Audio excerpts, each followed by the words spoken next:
very nice to see every one of you who joined today. I am very glad to be here. My name is Olena. I'm a senior developer advocate working at Aiven.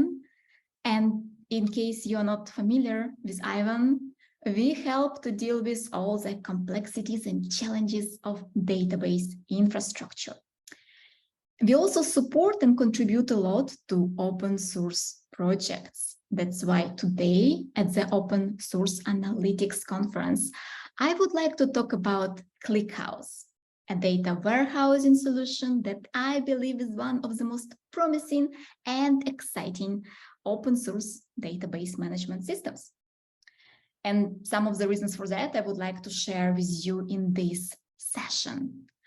And our journey today will look like this. We'll start by talking briefly about the challenge of storing enormous magnitudes of data.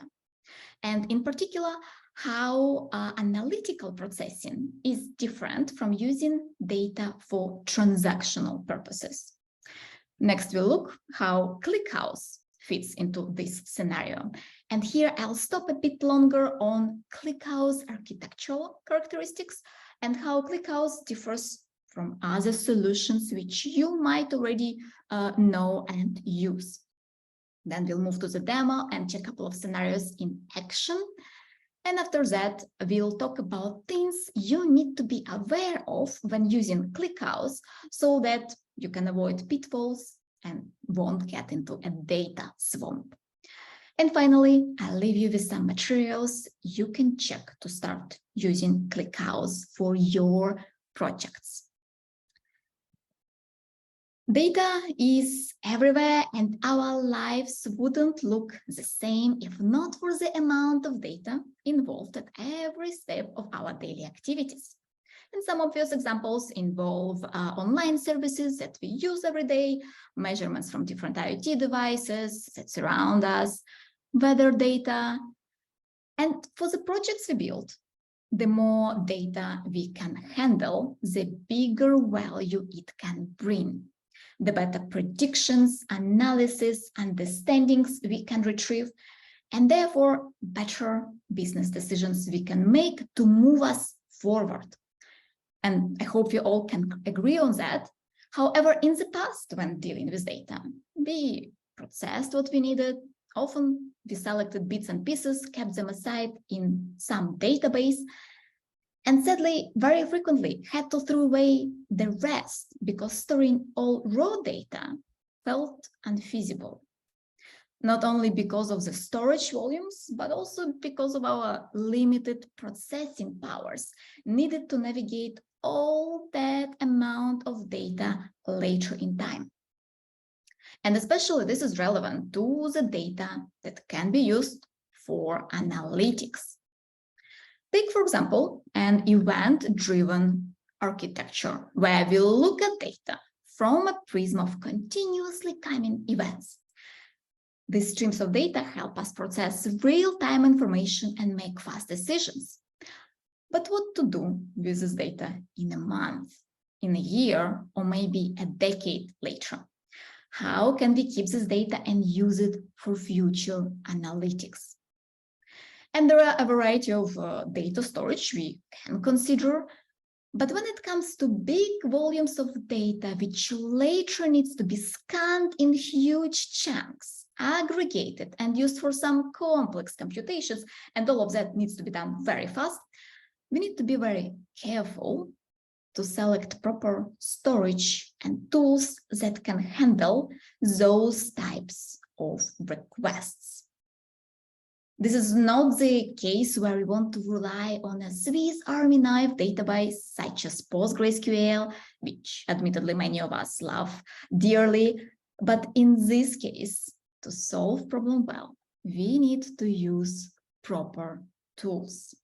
And to understand why we need a separate solution, let's briefly talk about two different types of systems: online transactional processing, OLTP, and online analytical processing, OLAP. And in particular, we want to pay attention to the granularity with which they manipulate the data and to the types of operations that are relevant in these systems. And let's start with an OLTP scenario. Let's imagine we are running an online shop where each individual user has some kind of characteristics or data associated with its user. We store this data in a table, in a database. For example, such information as address, notification preferences, payment details, and so on. When the user makes an action, for example, updates their delivery address, we need to find, read, and change their information quickly. So we send the request to target specific rows in the tables.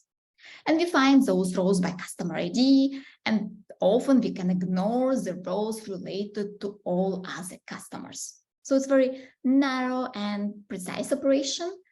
And to make sure that the data remains consistent, we often use transactions. Now let's compare this to a different type of scenarios where we keep the data for future analytics. For example, in this online shop, we observe user actions, visits to different pages, interest in different products, and other stuff which can help us understand our customer behavior. We don't think in terms of individual customer, but rather focused on data computations and aggregations. So the focus shifts from updating a single row to reading and processing millions or billions of rows. And what is important, usually only a fraction of fields is necessary to perform those aggregations and computations. And unlike in the previous example, most of the time, we do not need to update the past data. So these two are completely different scenarios where we need to use completely different solutions. And in fact, building a highly performant solution for online analytical processing was exactly the motivation behind ClickHouse. And as a result, now it can process billions of rows and tens of gigabytes of data per second, which not only by far beats OLTP solutions, but also performs very well comparing to other OLAP systems. And to achieve this performance, ClickHouse often thinks outside of the box and literally turns around many of the concepts that we are familiar with. And actually, if we look at the most prominent features and characteristics which you can find in the amazing ClickHouse docs, it's difficult to miss that so many of them deal with performance and efficiency. So to give you a general understanding of how ClickHouse works, let's look at several of those intriguing architectural characteristics. And we'll start by looking at how the data is structured and stored. When we look at the traditional transactional databases such as PostgreSQL or MySQL, they use a row-oriented approach to handle data. These databases store data on the disk row by row. And even if you select a specific cell, you actually have to scan the whole row when reading the data. Also, as a consequence, we have a mixed type of data stored in a single file. And this most of the time is okay for online analytical processing. However, if we're talking about analysis of millions of records at a time, when we rely on grouping and aggregation mechanism, this row-based approach is inefficient and quite wasteful, because it means that we have to read way more data, and we have to go into way deeper granularity than is actually required. That's why it's not surprising that ClickHouse uses a column-oriented approach, and columnar databases store data by columns. Every column stored in a separate file. And this gives us an easy way to analyze only some columns while omitting others. And ClickHouse is a truly columnar database because not only does it store the values of the same column physically next to each other on the disk, but also it keeps those values clean with no extra data attached to each value, which means a very important thing to us. Each of the files that contain column data contains data of the same type, whether it is integer, dates, floats, timestamps, but always the same type of data. And this allows us to effectively use the next ClickHouse feature, data compression. Having only one type of data in a file allows us to use specific compression codecs to target data types effectively. And this decreases the disk usage and helps process data faster. Next thing we need to do is to navigate the data and quickly find what is relevant for the query request and what is not. And ClickHouse relies on the indexing to find relevant data.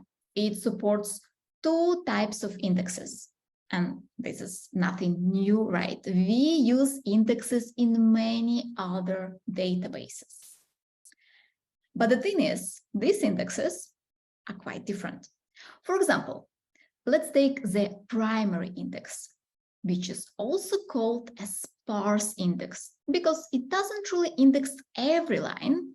Instead, it indexes every 8,192nd row by default, which makes a bit more sense if you look at this data in binary form, and you can adjust it if you need. And we use sparse index here because in analytics, we often have to deal with millions of rows when responding to requests. So we just can't afford to think in terms of individual rows. We think in terms of big blocks of data. And when searching for a block of data, our steps can be bigger, and this will make the system faster. But this means if you look for a specific item with a specific event ID, for example, then you're kind of out of luck. Yes, you can quickly find the block with that item, but then you will need to go and iterate through almost 10,000 items to find what you're looking for. And we'll talk a bit later about pitfalls, but knowing these architectural characteristics, you can already guess in what scenarios ClickHouse is a great solution and in which ones you might want to consider different tools. So primary key is very important for the speed of the queries. However, there always are queries that won't be able to get the full benefit from the primary key. When dealing with data, we often have multiple dimensions. For example, in analytics for our online shop, we rely on time series data. So time of the event can be used as primary key. But we still might want to use other dimensions when analyzing data, such as product ID, website URL, and so on. And in traditional relational databases, we would attach one or more secondary indexes, but this classical approach won't work in ClickHouse because there are no individual rows on the disk to add to the index. So the secondary index in ClickHouse takes quite a different approach. It actually defines what data can be safely skipped when processing requests to prevent the full scan of each column. Secondary indexes are good for popular queries where you can predict which data is often retrieved.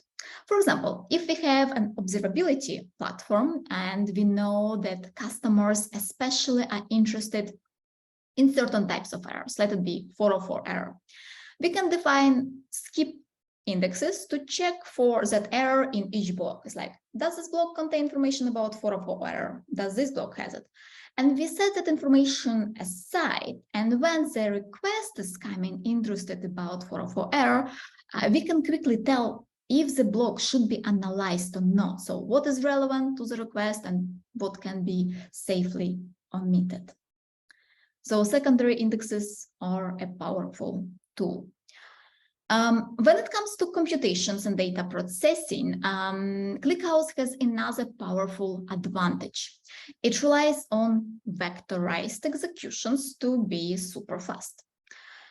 This means that during data processing, the columns are broken into pieces and different cores take responsibility to process column data in parallel. And this allows to make computations very effective. And to be honest, it's possible to talk for hours on all the logic that makes ClickHouse fast, all clever algorithmic work done behind it, and the continuously added improvements to beat even that. But I'm afraid we need to move on because I guess you want to see ClickHouse in action. But in the notes, I leave different links to the benchmarking that you can check to get an understanding how ClickHouse performs comparing to other solutions. And benchmarking is a tricky science, and I believe you all should be reasonably skeptical, but I think it definitely shows impressive powers of ClickHouse when it's used in right scenarios. So moving to the demo, and I hope you didn't skip your breakfast or lunch in case you're in Europe, or dinner in Asia, I guess. Because in the first example, we'll use ClickHouse to look at the menus of a variety of restaurants going back to the 18th century. This data is collected and provided by the New York Public Library, and ClickHouse docs offer a very convenient set of instructions on how to use this data set. I'll be using Aiven for ClickHouse for this demo. And by the way, all the links I'm showing, I'll share them in the additional material, so you will be able to play with the data set yourself later and see other resources that I'm mentioning. The original data set consists of 4 CSV files that contain data for the menus, for the menu pages, menu items, specific dishes. And in ClickHouse, we use SQL to define corresponding tables in the database. Here we also specify what table engines we use for each of the tables.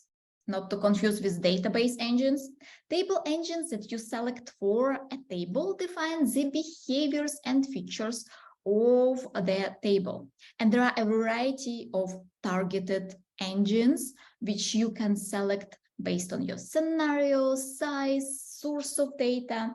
And we'll be using merge tree, which is by far the most popular table engine in ClickHouse. Excellent for injecting and analyzing data very, very fast. It also offers the widest range of features. And for this demo, I'm actually using its variation replication merge tree, which also supports data replication. And over here, we also define the sorting key for each table with order by. Since we don't have a primary key separated, specified separately, the selected sorting key will be also used as a primary key. With this, our next step will be to bring the data into the ClickHouse cluster.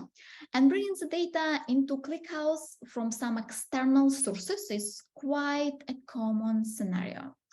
And ClickHouse, in my opinion, is doing a great job being very flexible on whatever format of data you have, whether it is a CSV, like in our case, or JSON, TSV, or other format. There is a wide set of instructions we can use to tell ClickHouse how to treat our data when ingesting it. For example, for us, we disallow strings in single quotes. Also, we disallow inserting nulls into not nullable columns, and we enable extended parsing for the dates. So once the data is ingested, we will have 4 tables in the system with the data that is somehow normalized. And having well-normalized data is quite important for OLTP systems to avoid data redundancy, preserve consistency, and use less memory. But the thing is, having normalized data is exactly the opposite from the ideal state of data for ClickHouse. And this is because ClickHouse works with data differently, and it is not prone to the limitations of OLTP systems. So it's actually designed to work effectively with the normalized data. So in ClickHouse, the more you can denormalize data, the faster your queries will be. And reasons for this are many, but here are some. First of all, there are no extra costs for having too many columns. Not such a thing with ClickHouse to have too many columns. You can have as many as you wish. And as you have seen, every column is stored in a separate file. So you can easily add or remove columns. And columns that are not used in a query don't affect the performance. Another thing is that the normalized values repeat a lot. So they are really good for compression, especially if each of your columns have a clearly defined type of value, uses a target compression codex, and is wisely sorted. And also finally, because we don't really modify the past data for analytics, we usually don't have a lot of issues, or like we don't have issues with breaking consistency. So with this, all in all, we can denormalize the data with the help of joins and create a big table with all data combined together. In ClickHouse, you actually have some tools that you can help avoid joins, since joins can negatively affect the performance. For example, alternatively, you can use external dictionaries. However, sometimes you do want to use joins, and what's encouraging is that during the past months, ClickHouse engineers not only made optimizations to the existing join algorithms and made them faster, but also added several new algorithms to ClickHouse, and these new algorithms target specific scenarios to increase the performance. You will still need to specify which algorithms to use for your join if it's not the default one. But I heard that an ongoing work is happening to simplify the selection of those algorithms to make more convenient for the users. And I think this is one of the many examples where ClickHouse is constantly moving forward, expanding and improving its functionality, and not the last example of such type that I'll mention in this talk. Okay, so we have one denormalized table, and using this table, we can now send different requests to our data set. And we'll start with what I call a potato experiment to show you an interesting tendency I noticed while playing with the data set. So let's select the list of dishes from this denormalized table from the year 1850, and I'll explain in a second why 1850. And we'll look for dishes with potatoes in them. And we order it by the popularity of the dish, and we will limit this to 10, just so that it fits well on my screen. And here we can see a list of dishes which are apparently were popular 2 centuries ago for those of us who love potatoes. But what gets actually quite interesting if we run this exactly same query for the year 2000. And even if you don't go deep into the content of the dishes, of the titles, you can notice the difference in length. So the dishes which we got from the year 2000 is significantly longer than it was for the 2 centuries ago. And it made me think, is it overall a tendency or some kind of potato effect? And to make a scientific conclusion for this tendency, we can let ClickHouse tool look at the menu items we have across all the years and show us how year correlates with the length of the titles. And we use a number of handy functions here, including the bar function, for nice, simple visualization. And if we run this request, and here the longer this line is, the longer is average title length. And we can see that indeed, with the time, the titles got gradually longer and longer. What else we can check with the help of ClickHouse is how the change in numbers of sweet dishes changed over time. And we'll check the proportion of the dishes which include the word sweet or sugar that we measure across menus aggregated per decade.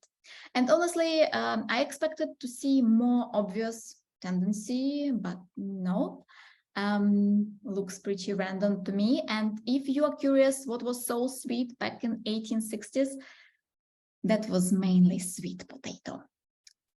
By the way, for every request we run with ClickHouse, you'll also see the time taken to process it and the number of records involved. And this dataset is admittedly fun to play with. However, a couple of millions of rows is a very small amount of data for ClickHouse to process. That's why at the end, I'll share other bigger existing datasets you can use as well, especially if you want to run benchmarks on some big data. Okay, these examples, with this example, we could see the usage of externally added dataset. But what about event-driven system, which is a natural source for analytics? And ClickHouse actually works quite well in collaboration with event-driven systems. In fact, it's quite frequently used with Apache Kafka. And those two systems, Apache Kafka and ClickHouse, even though so different, but they have some things in common. For instance, both Apache Kafka and ClickHouse work best with immutable data. They also both scale very well. So you can connect Apache Kafka and ClickHouse and can bring your data from Kafka topics into ClickHouse table for long-term and storage and analytics. And ClickHouse already has integration with Apache Kafka. It takes care of most of the logic you need to do. It brings the data from the cluster, batch it into chunks of proper size, and so on. It's called Kafka Table Engine and comes with ClickHouse functionality.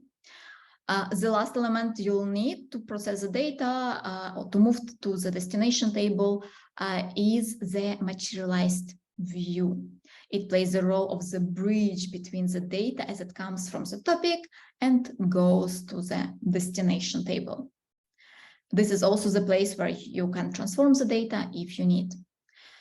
And behind the scenes, when creating materialized view, we actually create a trigger that observes the source of the data, and when information is added to the source of data, it's used as an input to the destination table.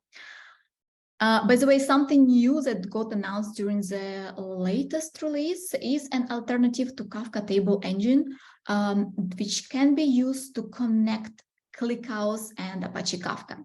It is still in alpha stage for early adopters and not yet proper tool for production, but looks very promising. It is called ClickHouse Kafka Connect Sync. It offers exactly one semantics and uses a push model.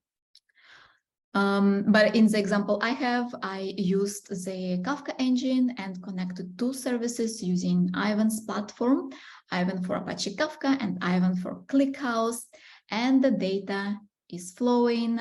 You can see the numbers are increasing on the number of items in the destination table. 3 minutes. And having the data in Apache Kafka allows us to run very fast requests on all the data presented in the topic. So this usage means bringing the data from another system into ClickHouse. But there are some cases where you don't really want to bring the data into ClickHouse, but you want to rely on the data stored in other data sources, for example, in PostgreSQL or any other ones. And you can totally do it and read the data from other data sources directly. You can send the data directly, or you can request the data directly. You can also use external dictionary, which is a nice way of combining the power of OLTP and OLAP together. Okay, so now that we had a glimpse into using ClickHouse, what else you need to pay attention to? And there are several things you need to be aware of when using ClickHouse to get the most performance out of it. ClickHouse was designed to be fast. However, the optimization which made it a perfect solution for OLAP applications made it suboptimal for other types of system. So don't use ClickHouse for OLTP. It expects data to remain immutable, even though it's technically possible to remove data from the ClickHouse database. And there are some recent changes which even make it faster. It's still not as fast as the stuff you expect in ClickHouse. Also, ClickHouse is inefficient at finding and retrieving single rows by keys due to sparse indexing. So overall, ClickHouse is not really designed for data modifications. Also, it's not a key-value database management system, not designed to be a file storage, and not a document-oriented database. It uses a predefined schema that you need to be specified during table creation. One exception is the semi-structured approach using JSON object type. Looks super cool. Check the March webinar release. There is information about there. But overall, the better the schema you have, the more effective and performance the queries will be. But when used properly, ClickHouse is a great tool, super fast and flexible solution. I will leave you with the links to the resources I used in this presentation and some extra ones, so you can start using ClickHouse, explore stuff, and get all the benefits of a columnar database. Also, check Aiven.io. We help manage a full set of integrated solutions and tools supporting 11 open source databases, including Apache Kafka and now ClickHouse, and integrations across them. At this moment, Aiven for ClickHouse is in beta and expected to be in general availability already this year, which makes me very excited. With this, thank you so much for being at the session. I can check the questions if we have something. And I see that actually there is no questions related to the session content. If you have some, I'll be still here around. Feel free to ping me. Yep. Olena, thank you very much. Thank you so much. All right, we'll end the session here and everyone can go on to the next one. We'll see you there.